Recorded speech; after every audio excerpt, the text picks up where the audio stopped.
A nivel nacional, hablamos específicamente de algo que está tomando ya bastante auge. Hablamos de los prestamistas colombianos, quienes en los últimos días han salido afectados en relación a ataques armados.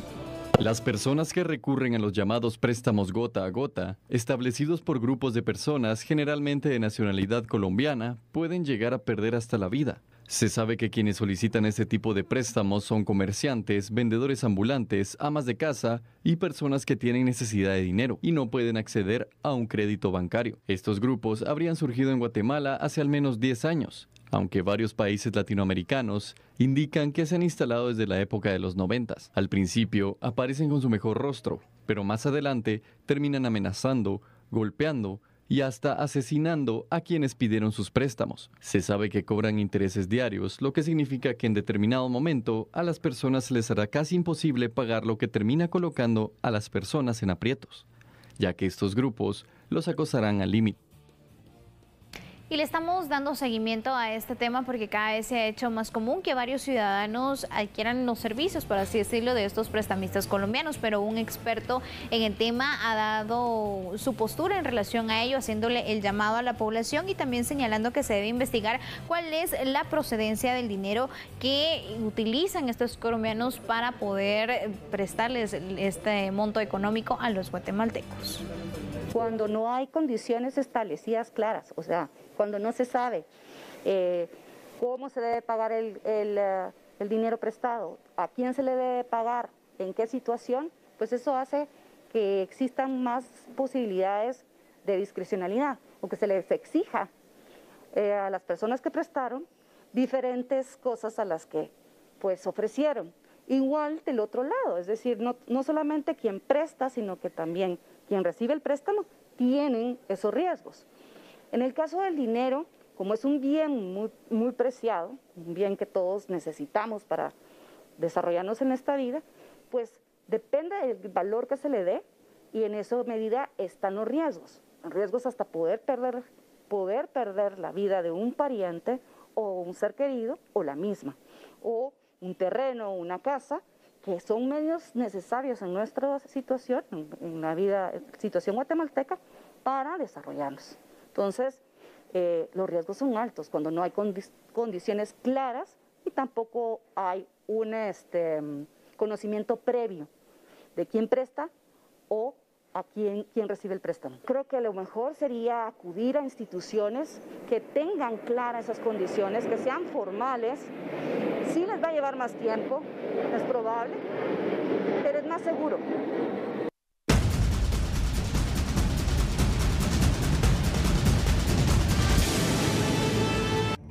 Bueno, vamos directamente a analizarlo con un experto, cuál es la manera de operar de estos criminales quienes ingresan al país de manera ilegal, se quedan y ya están haciendo ya los ilícitos que usted ya conoce, préstamos con amenazas y sobre todo pues ya ataques directos. Está con nosotros el licenciado Francisco Lemus, analista en seguridad. Licenciado, bienvenido a TN23.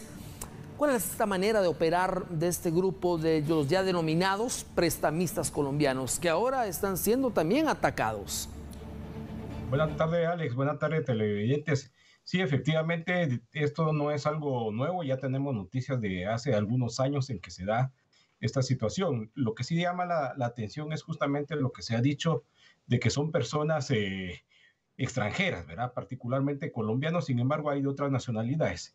En ese sentido, lo que quiero agregar es justamente, podríamos decir, la impunidad en que estos grupos operan, pero también hay que analizarlo en el sentido que estas personas se aprovechan de la situación de muchas personas que tienen la necesidad de financiamiento, ¿verdad? Que por sus mismas razones y condiciones económicas no son factibles de que un banco del sistema o una instancia cooperativa financiera pudiera ser sujeto de préstamo. Eso lo sabemos muy bien. Básicamente de lo que estábamos hablando es de una población vulnerable, una población que se mueve en el mundo de la economía informal y por sus mismas necesidades tienen que llegar a estos niveles. También hay que decir que esto de la usura, como realmente debería llamarse, no es nada nuevo también, ¿verdad? Lo que hoy estamos viendo es que ya hay otros actores que están en ese caso. Solo por poner un ejemplo, en el mercado de la terminal de la zona 4, esto es una práctica muy común.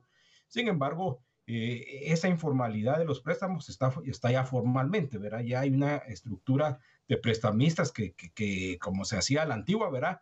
A la palabra se cumple. Sin embargo, ya estos grupos vienen a distorsionar esa que podría uno decir una práctica que bajo las circunstancias pues no queda que las personas acudir a estos prestamistas, ¿verdad? Porque no pueden ir a un banco. Entonces esto es muy preocupante porque esto es parte de la economía informal.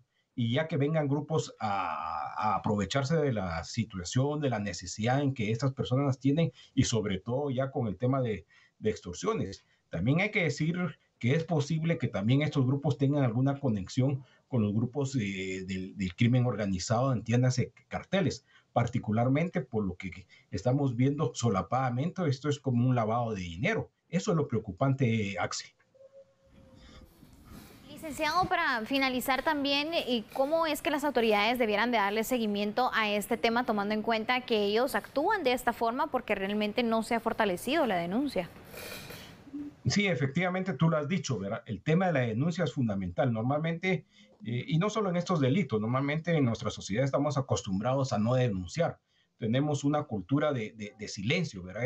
Eso es grave, ¿verdad? Porque ante falta de una denuncia, ¿qué pueden hacer las autoridades? Y claro, también alguien puede decir, se denuncia y no pasa nada, pero lo mejor es denunciarlo en los canales correspondientes ante el Ministerio Público, ante la policía, ¿verdad? Pero efectivamente, en ausencia de una denuncia no hay nada que investigar. De cualquier manera, mi orientación o mi sería de utilizar muchos sistemas de inteligencia, ¿verdad? En cuanto al control de estas personas, sobre todo tendría que hacer un trabajo en coordinación con Migración, que el Instituto del Migrante, que tiene el control de los que entran y salen de la República, al menos los que están registrados, porque también sabemos que entran muchas personas por los puntos ciegos y los cuales no son registrados.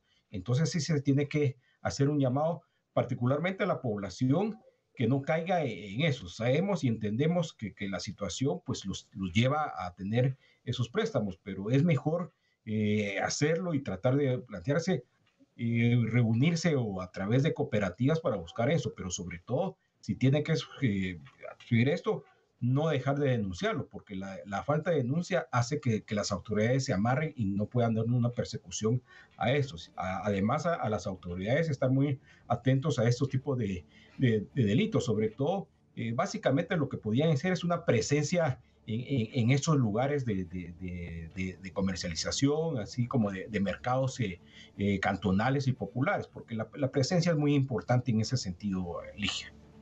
Perfecto, muchas gracias, licenciado, por ampliarnos esta información. Y es así entonces como le hacemos el llamado a la población guatemalteca a no dejarse engañar por estas personas que ya, como usted mencionaba, no solo son colombianos, sino de otras nacionalidades que ofrecen realizar préstamos, pero cuando las personas no pueden hacer el pago de estos préstamos, recurren a medios muy violentos. Así que con esta información es momento